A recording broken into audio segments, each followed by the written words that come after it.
మీ business ఏదైనా మీ ఊర్లో promotion చేయాలంటే అది సుమన్ టీవీతోనే సాధ్యం. ఇప్పుడే సంప్రదించండి. Welcome to Suman TV. చదువైపోయిన తన అన్నని తీసుకురావడానికి వెళ్ళిన 23 ఏళ్ల వ్యక్తి యాక్సిడెంట్కి గురై కోమాలో ఉన్నాడు. తన తల్లిదండ్రులను అడిగి తెలుసుకునే ప్రయత్నం చేద్దాం. అమ్మ, నా పేరు మురళీ బాబు, గుంటూరు రెసిడెన్స్ అనమాట. మా అబ్బాయి నూతలపాటి సాయి శ్రీనివాసరావు. అబ్బాయికి 27వ తారీఖు యాక్సిడెంట్ అయింది. 27వ తారీఖు యాక్సిడెంట్ అయింది. మన బీజేపీ ఆఫీస్ దగ్గర గుంటూరు బైపాస్లో అక్కడ అయిందనమాట. ఆ లారీ అవన్నీ దాంట్లో ఉన్నాయి మొత్తం ఎఫ్ఐఆర్ కాదు. వాళ్ళేమో రెస్పాండ్ అవ్వట్లేదమ్మా. ఎఫ్ఐఆర్ అది రాసినట్టున్నారు. మేమేమో ఇక్కడ ల్యాక్ అయిపోయాము. అబ్బాయి పరిస్థితి బాగాలేదమ్మా. ఐసీయూలో వెంటిలేటర్ మీద ఉన్నాడు. లాస్ట్ 10 days నుంచి ఇక్కడే ఉన్నాడు. అప్పటి నుంచి పోలీసులు మాకేంటంటే మాకున్న ఆర్థిక పరిస్థితుల్లో మాకు రోజువారీ చాలా ఎక్స్పెన్సివ్ అయిపోతుంది ఇక్కడ. వాళ్ళేమో మాకు అసలు ఏమి ఎలాంటి కనీసం వచ్చిన ఇది కూడా లేదు, అసలు రెస్పాన్స్ లేదు. అవతల వాళ్ళు ఏది లారీకి సంబంధించిన వాళ్ళు ఎవరు కూడా, వాళ్ళ ఓనర్స్ కానీ ఎవరు కూడా ఇక్కడికి వచ్చి కనీసం చూసింది లేదు, చెప్పింది లేదు. మేమే ఏం చేసామంటే మేము మాకున్న పరిస్థితుల దృష్ట్యా ఇక్కడే మా అబ్బాయిని పోగొట్టుకోలేం కదా మేము.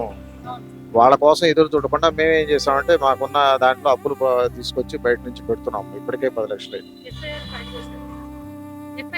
ఫైల్ చేశారమ్మా, చేశారంటున్నారు. మా బ్రదర్స్ వాళ్ళు ఫాలోఅప్ చేస్తున్నారు. నేనేమో మా పేరెంట్స్ మేమేంటంటే మాది నల్లపాడు పిఎస్ అమ్మ, నల్లపాడు పిఎస్. మా ఊరు గుంటూరేనమ్మా, ఏటుకూరు రోడ్డు, రామాలయం గుడి ఎదురు, 1 టౌన్, గుంటూరు 1 టౌన్. బాబు వెళ్ళిన పర్పస్ ఏంటంటే అమ్మా, పికప్ చేసుకుని వద్దాం వాళ్ళ బ్రదర్ అని చెప్పి వెళ్ళాడమ్మా 27వ తారీఖు. ఆ లారీ అతను తాగేసి నిర్లక్ష్యంగా వ్యవహరించి రాంగ్ రూట్లో వచ్చి అబ్బాయిని వెనక నుంచి గుద్దేశాడని చెప్పేసి అక్కడ ప్రత్యక్ష సాక్షులు చెప్పిన అది తర్వాత ఎవరు ఫోన్ చేశారమ్మా. ఆ స్పాట్లో మేము లేవు. ఇక్కడ ఏంటంటే పేరెంట్స్గా మా 108 తీసుకొచ్చి రమేష్లో చేస్తారు. కార్పొరేట్ స్థాయి మాది కాదమ్మా. అది మేమేదో సామాన్యం. నేనేదో రిప్రజెంటేటివ్గా పనిచేసుకుంటాను. నేను రిప్రజెంటేటివ్గా పనిచేస్తానమ్మా. అలాంటి స్థాయి మాది కాదు. రోజుకు ₹1,00,000 పైన అయిపోతుంది. అబ్బాయి 22, డేట్ ఆఫ్ బర్త్ 2001 అమ్మా. Date of birth 4/7/2001. అబ్బాయి మెడికల్ MBBS అయిపోయింది. మెడికో సర్టిఫికేట్ ఉంది. గుంటూరేనా, అక్కడ చేసి వచ్చాడమ్మా. కిర్గిస్తాన్లో చేసి మొన్నే వచ్చాడు. రేపు స్క్రీనింగ్ టెస్ట్ రాయబోతున్నాడు. రేపు జూన్ జూలైలో టెస్ట్ ఉంది ఇక్కడ. పీజీ కాదమ్మా, ఇక్కడ ఎలిజిబుల్ టెస్ట్ రాసి ఇంటర్న్షిప్కి వెళ్ళబోతున్నాడు హౌస్ సర్జన్. అలాంటి బంగారు భవిష్యత్తు ఉన్న అబ్బాయిని వాడు పొట్టను పెట్టుకున్నాడమ్మా అనవసరంగా. ఆ డ్రైవర్ నిర్లక్ష్యం, ఎంత నిర్లక్ష్యం కాకపోతే కనీసం ఆ యాజమాన్యం కూడా కనీస స్పందన లేదు, మినిమం రెస్పాన్స్ లేదన్నమాట. ఇక పోలీసు వాళ్ళు సరే వాళ్ళు నిర్లక్ష్యంగానే వ్యవహరించారమ్మా. వాళ్ళ రెస్పాన్స్ ఏముందమ్మా, మీకు తెలిసిన రెస్పాన్స్ అన్నీ బాగుంటే ఇదంటారే, అన్నీ ఉంటే తెలచారు ఎందుకని అందరూ ఇందులో భాగస్తులు. అది జరిగింది. కనీసం ఆ తర్వాత బాధ్యత ఎరిగానే వాళ్ళు వచ్చి కనీసం ఇది లేకుండా వాళ్ళు ప్రవర్తించారు. మేము ఎంత బాధపడుతున్నామో మానసికంగానా శారీరకంగానా. మళ్ళీనేమో రోజు ఎంతెంత అమౌంట్ డబ్బుల మీద నడుస్తున్నాం. మా కర్మ. మాకున్న ఆర్థిక స్తోమత ఎంత? ఇప్పటికీ కనీసం ఇప్పుడు 9వ రోజు అమ్మా, రోజుకు ₹1,00,000 యావరేజ్ని అయిపోతున్నాయి. అటు క్లినికల్ టెస్ట్లు కానీ అవి కానీ, లేకపోతే ల్యాబ్ ఐసీయూ కానీ ఇంటెన్సివ్ కేర్లు ఇప్పటికీ వెంటిలేటర్ మీద ఉన్నాడమ్మా. డాక్టర్ ఇప్పటికీ చెప్పలేకపోతున్నాడు. నా కొడుకు పరిస్థితి ఏం చెప్పు, ఎవరు న్యాయం చేయాలి? కనీస బాధ్యత ట్రీట్మెంట్కి రెస్పాండ్ అవుతాడమ్మా. ఇప్పుడు ట్రీట్మెంట్కి రెస్పాండ్ అనేది తగిలిన ఇంజరీ చిన్నది కాదమ్మా, బ్రెయిన్కి తగిలింది, తలకు తగిలింది. మిగతా ఏ పార్ట్లోనే అయితే వేరే విషయం మాట. తలకి ఇంతవరకు వాడు కోమాలోనే ఉన్నాడు. స్టిల్ కోమాలోనే ఉన్నాడు. ఒక సైడ్ పనిచేయడం లేదు పైనుంచి కింద వరకు. పిల్లవాడు చూసి MBBS అయిపోయి రేపు సమాజాన్ని సేవ చేసినాడు. ఆ రకంగా పడిపోయి ఉన్నాడు మా బెడ్ మీద. ఎవరు చేసిన తప్పు ఇది?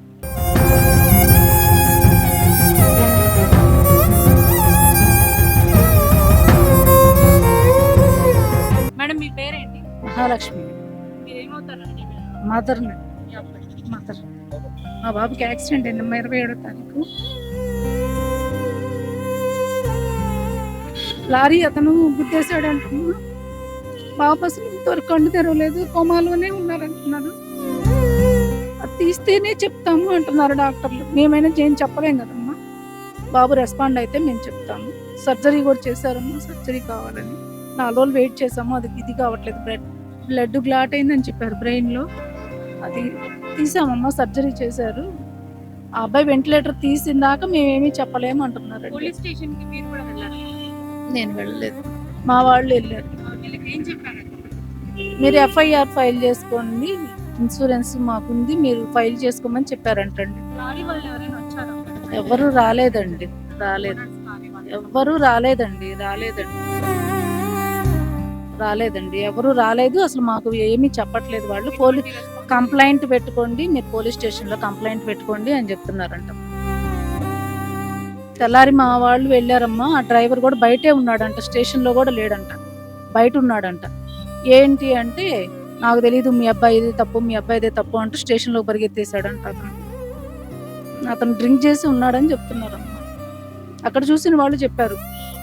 ఆ అబ్బాయి తప్పేం లేదమ్మా. ఆ అబ్బాయి సర్వీస్ రోడ్లో వస్తున్నాడు, వెనక నుంచి వచ్చి కొట్టేశాడు. అతను రాంగ్ రూట్ లో వచ్చాడని చెప్తున్నారు. డ్రైవర్ పట్టుకున్నారమ్మా.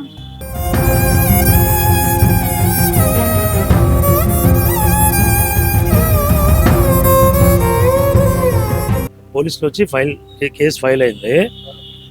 మేము స్టేషన్కి వెళ్ళాం. మాకు ఎఫ్ఐఆర్ కాపీ ఇచ్చారు. బట్ ట్రావెల్స్, అదే రోడ్ లైన్స్ ట్రాన్స్పోర్ట్ నుంచి మేము అప్రోచ్ అయ్యాం. వాళ్ళు ఇప్పటిదాకా ఎటువంటి స్పందన లేదు. వాళ్ళు అంటే వాళ్ళు నాకు నిన్న 2 days బ్యాక్ నేను కాల్ చేశాను.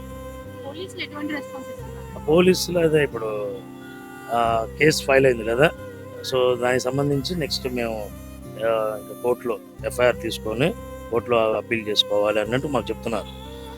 బట్ ఇక్కడ ప్రాబ్లం ఏంటంటే ఇప్పుడు అది మిడిల్ క్లాస్ ఫ్యామిలీస్. వాళ్ళు ఎవరు రాలి. నేను స్టేషన్కి వెళ్తేనే సూపర్వైజర్ ఉన్నారు, సూపర్వైజర్తో మాట్లాడడం జరిగింది. ఓనర్ నెంబర్ ఇచ్చారు. బట్ నేను 2 times నేను వాళ్ళకి కాల్ చేశాను, మీకు కాల్ చేస్తామన్నారు. వాళ్ళ సైడ్ నుంచి ఏం లేదు.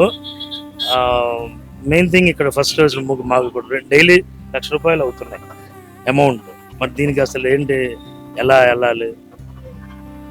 మాకు ట్రాన్స్పోర్ట్ వచ్చేసరికి శ్రీ కీర్తి ట్రావెల్స్ అంట, Keerthi road lines, Karampudi, Nellore owner ఉండేది. సో మనం జనరల్గా ఏదైనా తగిలితేనే పడితేనే సారీ అని చెప్తాం, కానీ ఇంత దాంట్లో కూడా వాళ్ళ నుంచి ఎటువంటి రెస్పాన్స్ లేదని నేను ఫోన్ చేశాను. వాట్సాప్లో కూడా ఆయనకి నేను ఈ జరిగిన యాక్సిడెంట్ సంబంధించిన ఫొటోస్ నేను షేర్ చేయడం జరిగింది, కానీ కూడా నో రెస్పాన్స్. ఇంకా మాకుగా మేము అమౌంట్, బాబు పరిస్థితి చాలా క్రూషియల్గా ఉంది. అన్కాన్షియస్గానే ఉన్నాడు, కోమాలో ఉన్నాడు, ఐసీయూ మీద వెంటిలేటర్లో ఉన్నారు. అదొక ప్రాబ్లం. నేనే ఇంకా మూవ్ అవుతున్నాం. బట్ కానీ మాకు ఇది ఎప్పుడు జరిగిన ఎక్స్పీరియన్సెస్ కాదు కదా. ట్రాన్స్పోర్ట్స్ అంటే వాళ్ళకి రెగ్యులర్ ఉండే దాంట్లో మేము ముందు మాకు ఇంపార్టెంట్ ఏంటంటే మేము దీని నుంచి బయటపడటం మాకు ఇంపార్టెంట్. బట్ వాళ్ళ సైడ్ నుంచి ఏమాత్రం కూడా, ఇంకా వాళ్ళు ఎంత పెద్ద ట్రాన్స్పోర్ట్ అయినా ట్రావెల్స్ అయినా, నా క్వశ్చన్ ఏంటంటే ఇండివిజువల్ ఓనర్ అయితే ఓకే రెస్పాండ్ అవుతాడు అనుకోవచ్చు. వాళ్ళు పెద్ద ట్రావెల్స్, ట్రాన్స్పోర్ట్స్, రోడ్ లైన్స్ అన్నప్పుడు మినిమం కట్టసి, మినిమం వచ్చి మాట్లాడటం అనేది జరగలేదని మాకు బాధగా ఉంది. ఒక రెస్పెక్ట్గా కూడా మాకు కమ్యూనికేట్ చేయడం కూడా జరగలేదని మాకు బాధ ఉంది. అదే మేడం, మెడిసిన్కి రెస్పాండ్ అవుతుంది కాబట్టి, అది జరుగుతుంది కాబట్టి కొద్దిగా మేము ఇలా ఇంకా కొద్దిగా ఉండగలుగుతున్నాం. 22-23 ఏజ్ బాబు ఇప్పుడు ఇంకా కోమా నుంచి బయటికి రావాలి.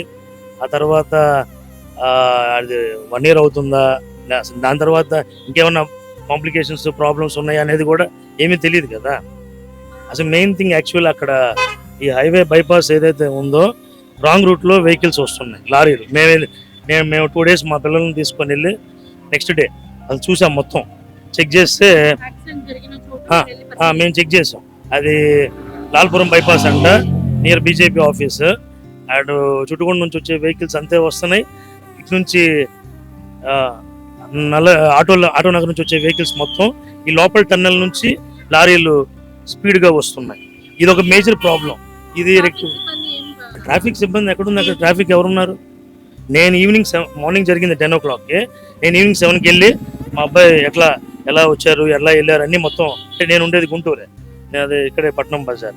సో నేను చెక్ చేస్తే నా ముందే చాలా వెహికల్స్, లారీలు అంతే వస్తున్నాయి. ఇది మా పిల్లోడికనే కాదు, ఇది రోజు మేము పేపర్లో టీవీల్లో చూస్తాం. కానీ దీనికి ఏదో ఒక పరిష్కారం అనేది జరగాలి కదా అనేది నేను చాలా ఫీల్ అయ్యాం. మేము ఇప్పుడు చూస్తాం, ఇప్పుడు టీవీల్లో లేకపోతే న్యూస్ పేపర్లో చూస్తాం, అయ్యో పాపం అనుకుంటాం, బాధపడతాం. బట్ దానికి అది ఎవరికైనా ప్రాబ్లమే, బాధే. కానీ దానికి ఏదో సొల్యూషన్ మార్గం వెతకాలనేది నేను చెప్తున్న నా ఇంటెన్షన్.